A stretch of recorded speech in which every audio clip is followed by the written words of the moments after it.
খুশিতে মাখা আজ ২৪শে জুলাই, মহানায়কের মহাপ্রস্থানের দিন। ৪৫টা বছর হয়ে গেল, কিন্তু আজও সেই স্মৃতি অমলিন। আর সেই মায়াভরা স্মৃতির পথে হেঁটেই দেব নিয়ে এলেন মা গানটি, যেখানে সেই স্মৃতির প্রশ্নই উস্কে দিচ্ছে। এই গানটির মূল বিষয় ফিরে পাওয়া। নিজের বয়স হয়েছে, সময় বদলেছে, মাকে আবার নতুন করে কাছে হয়তো পাওয়া যেত, কিন্তু তিনি চাইছেন না। আর এটাই তো গল্প, ধূমকেতুর গল্প। হ্যাঁ, আজকে ধূমকেতুর দ্বিতীয় গান নিয়ে একটু বিশ্লেষণ করে আপনাদের শোনাবো। গানখানি দুপুর ঠিক ৩টের সময় আমাদের কাছে এসে পৌঁছালো। অনুপম রায় জানালেন এটি তার দেবের সিনেমার প্রথম গান, মানে দেবের সাথে তার প্রথম পরিচয়ে এই গান দিয়ে। তারপরে অনেকগুলো বছর, প্রায় 10টি বছর এই গানখানি কিন্তু হার্ড ডিস্ক বন্দি হয়েছিলেন। 2025-এ হঠাৎ করে হাঁক ডাক শুরু হলো, বের করো অনুপম তোমার সেই হার্ড ডিস্ক থেকে পুরনো গানগুলি। 10 বছর আগে গেয়ে যাওয়া অরিজিৎ শ্রেয়া ঘোষালের গানে গানে গানখানি আজকে অনুপম রায় নিজ কণ্ঠে উপস্থাপন করলেন। আজকে মা গানের আত্মপ্রকাশ ঘটল। আর এই মা গানটিতে আমরা কি পেলাম? আমরা মূলত দেব আর অলকানন্দা রায়কে পেলাম, আদর্শ বাঙালি মা। মা বলতে গেলে যে কয়েকটি বাঙালি মায়ের মুখ ভেসে ওঠে, অভিনেত্রীর মুখ ভেসে ওঠে, তার মধ্যে অলকানন্দা রায় এমন একজন যাকে যে কেউ যে কোনো বয়সেই মা ভাবে মেনে নিতে পারেন। সিনেমাটির মধ্যে দেবকে অল্প বয়সে অদ্ভুত একটা রূপে আমরা আবার ফিরে পাচ্ছি। সম্ভবত রূপা মানে শুভশ্রী ম্যাডামের সঙ্গে তার বিয়ের সমস্ত আয়োজন চলছে আশীর্বাদ, চলছে বরের সাজে দেবকে তৈরি করা। কিন্তু কি এমন ঘটেছিল যে এই গানখানির প্রয়োজন হলো? সেটা জানবার জন্য আগামী 14ই আগস্ট অবধি আমাদের নিশ্চয়ই করে অপেক্ষা করতে হবে। এবার আসি এই গানটির কথায়। ভোরের স্বর্ণালী আভায় বৃদ্ধ বয়সে দেবকে আমরা দেখতে পাচ্ছি। দেবের এ রূপ মেনে নেওয়া সম্ভব না।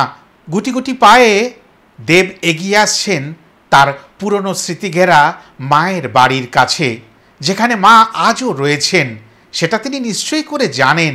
আর পাহাড়ি পথে এগিয়ে গিয়ে দেখলেন বাড়ির বাইরে মায়ের দুখানি কাপড় মেলা রয়েছে। আর ওই কাপড় দুখানির মধ্যেই তো মায়ের গন্ধ লুকিয়ে রয়েছে। আমরা জানি আমাদের প্রত্যেকের মায়ের গন্ধ তার পরিধেয় কাপড়টির মধ্যেই থাকে। তাই তো মনটা খুবই চাইছে মা তোমার কাছে যাই, আর তোমার ঘরের এক কোণায় তোমার পাশে দাঁড়াই। আমার পিঠে বাঁধা রয়েছে অনেক ওজন, খুব ওজন। সবাই তাই ভুল বুঝছে, কেন আমি ফিরছি না। আমি যদি জীবিত থাকি তবে আমার বয়স্কা মায়ের কাছে কেন ধরা দিচ্ছি না। তাই তো বলি মা, আমার মাথায় যেন বড্ড ব্যথা, ভীষণ ব্যথা। তোমার আঙুলখানি একটু ছুঁয়ে দাও।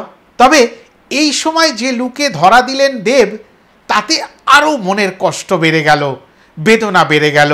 তার ব্যাক প্রোফাইলে দেখা যাচ্ছে মাথার চুল অনেকটা কমে গেছে। এটা তো মেনে নিতে পারা যাচ্ছে না।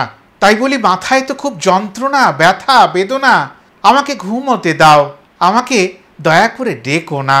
তবে মাকে বারণ করলেও ওই মা ডাকের মধ্যেই স্মৃতি ভেজা সেই পুরাতন দিনগুলির কথা মনে পড়ে যাচ্ছে। হয়তো সেদিনই ছিল এই বাড়িখানিতে শেষ দিন। রূপার সাথে বিয়ের সব ঠিকঠাক হচ্ছিল, সব কিছু সঠিকভাবে এগোচ্ছিল। আত্মীয় পরিজনরা ঘর উজাড় করে আলো করে এগিয়ে এসছিলেন বিয়ের উৎসবে মেতে উঠবেন বলে। মা অলকানন্দা রায় খুব আনন্দ করে নিজের সন্তানকে সাজাচ্ছিলেন।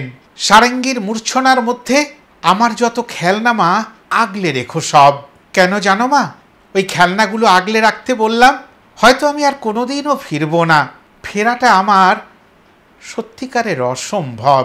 কে যেন আমার হাতটা ছেড়ে চলে গেছে, তাই সত্যি আমার ভয় লাগে। সত্যি কি সে কারণেই আমার ভয় লাগে? মায়ের সঙ্গে খুনসুটি করে একটু ঘুমোতে দাও বলে গানের কথাগুলো ভেসে এলেও মা ঠিক কানটি মুলে যেমন নিজের সন্তানকে ডেকে তোলেন, জানে এ ঘুমায়নি, এ মিচকেমি করছে, দুষ্টুমি করছে, সেরকম ছোট্ট সন্তানের মতো দেবের সঙ্গে অলকানন্দা রায় একেবারে যেন ওরকমই অভিনয় করলেন। বড্ড বাস্তব মনে হলো। তবুও আমি তো জানি তুমি সব বোঝো মা, রাত বালিশে মুখ গোজো ও মা। আমি জানি তুমি সবটা জানো, বুঝতে পারো, আর দূর থেকে তোমাকে একটু দেখতে পাই, এতটুকু আশা নিয়ে আমি এখানে ফিরে এসেছি মা। বাইরে মেলে রাখা কাপড়গুলি ধীরে ধীরে অলকানন্দা রায় তুলে নিচ্ছেন, মনে মনে গাইছেন, ওরে তুই যাস না, আর আমি বলবো তুমি চুপটি করে আমায় শুধু দেখো মা। আর তারপরেই আবার সেই বিয়ের দৃশ্য। এবার বরকে বরণ করা চলছে। বরের এই মুহূর্তে বেরোতে হবে বিয়ে করতে। কনেযাত্রী চলে এসেছে বরকে নিতে। সেরকমই একটা বাঙালি বিয়ের দৃশ্যে দেবকে, অলকানন্দা রায়কে, আরও অনেককে দেখা যাচ্ছে যারা আত্মীয় স্বজন রূপে সেখানে উপস্থিত। আর সেখানেই আবার করুণ সুর, আবার সেই মর্মান্তিক মা ডাক। তাই দেব বলছেন, আজ থেকে আর খুঁজো না আমায়, চিৎকার করে ডেকো না আমায়, মা মা তুমি আমায় ডেকো না। মা ভোরবেলায় স্নান করে উঠে ঠাকুরের সিংহাসনের সামনে বসে ঠাকুরকে পুজো দিচ্ছেন। কিন্তু ছেলের বুক তো ফেটে যাচ্ছে। একবার যদি কথা বলতে পারতাম, পাশে গিয়ে দাঁড়াতে পারতাম, আর সেই পুরনো অনেক না বলা কথাগুলো সব স্পষ্ট করে বলতে পারতাম। তা তো হবে না, হওয়ার নয়। আবারও বলি, এই গল্পটা কি? এই গল্পটা জানতে বড্ড ইচ্ছে করছে।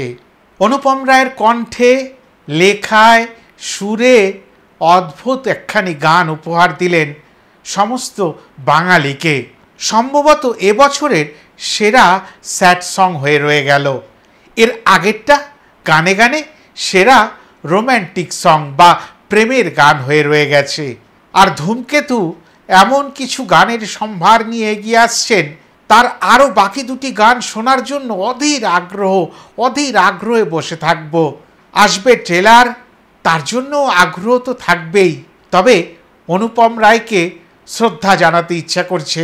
দেবের মেকআপ যিনি করেছেন বিক্রম গায়কোয়াড, তাকেও প্রণাম জানাতে ইচ্ছে করছে। প্রত্যেকটা বিষয়ের সঙ্গে জড়িয়ে যিনি রয়েছেন সবার ওপরে, গল্প, চিত্রনাট্য, সংলাপ নিয়ে সেই কৌশিক গাঙ্গুলি মহাশয়কে কুর্নিশ জানাতে ইচ্ছে করছে। অদ্ভুত সুন্দর একটা সিনেমার আত্মপ্রকাশ ঘটতে চলেছে 14ই আগস্ট। অপেক্ষায় থাকলাম, আপনারাও অপেক্ষায় থাকুন। ভিডিওটা ভালো লাগলে যা করার তাই করবেন, আর যদি ভালো না লাগে কোনো জোরাজুরি নেই। আগামী দিনে নিশ্চয়ই করে আরও ভালো কিছু ভিডিও আপনাদের সামনে তুলে ধরতে চলেছি। সবাই ভালো থাকবেন, অপেক্ষায় থাকবেন ধূমকেতুর। এতটা বলে নমস্কার।